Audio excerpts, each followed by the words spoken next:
My name is Colin SkipperWing Bird, and welcome to another episode of SkipperWing Draws a Thing, where I, the opponent of SkipperWing, draw a thing.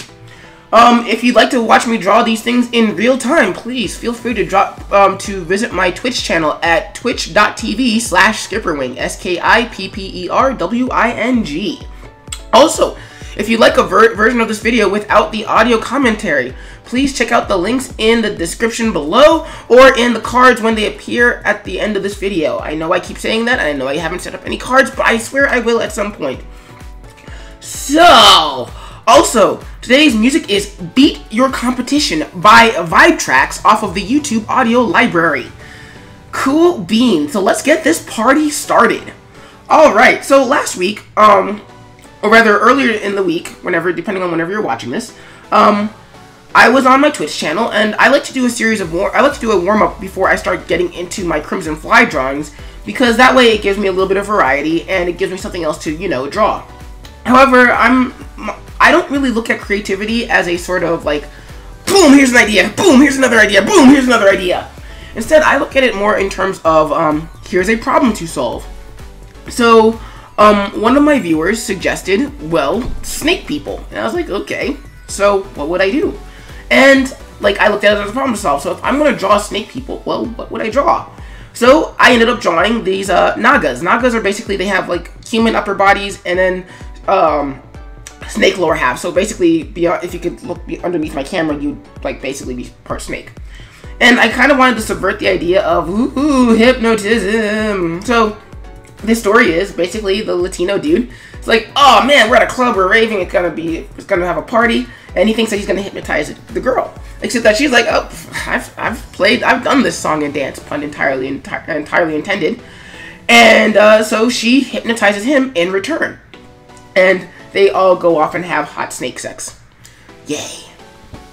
So first and foremost, when I started sketching, I sketched it in Photoshop because, well, the lines are, the pencil is a lot more loose in Photoshop. I don't do my my inks in Photoshop because I need a very fine line, but I like to sketch in Photoshop because it's a lot looser.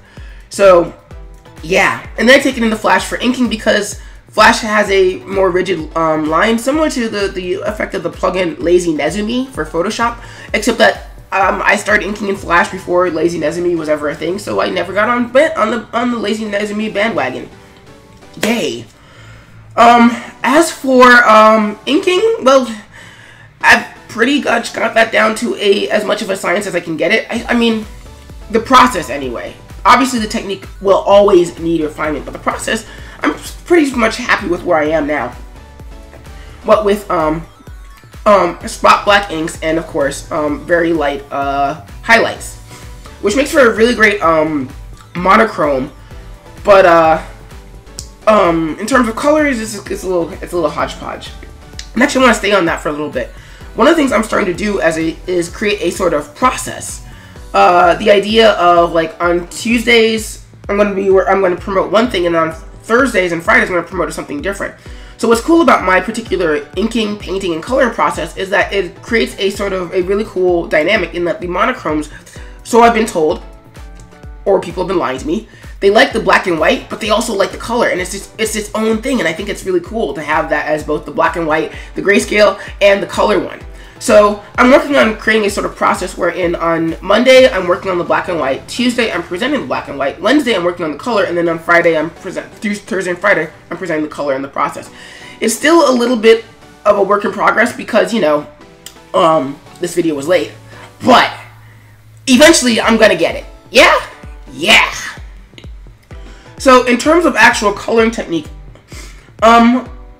it's mostly flats, but I'm sprucing up the flats with a series of gradients. And normally in art school they tell you, don't use gradients, they're bad for you. And that's mostly because we like to splatter them around and use them as a substitute for actually knowing color theory. However, if you pick a color or a theme, in this case a sort of bright orangish red, you can slowly start integrating the gradients into your color palette. And it becomes a lot less awkward. Also, what I'm doing is I create a sort of color overlay, so that way the colors and the inks and highlights don't clash on top of each other so much. Again, still a bit of a work in progress, but I don't know. I'm kind of liking where this is going, and I'm hoping that this becomes a sort of trademark in the same way that my poses and my spot blacks have become a sort of trademark. What do you guys think? Please, let me know in the comments below.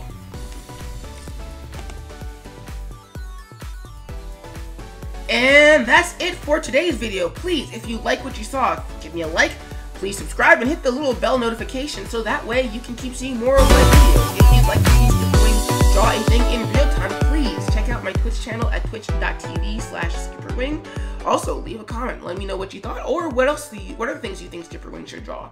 Either way, Skip's got a dip, and I will see you in the next video. Bye!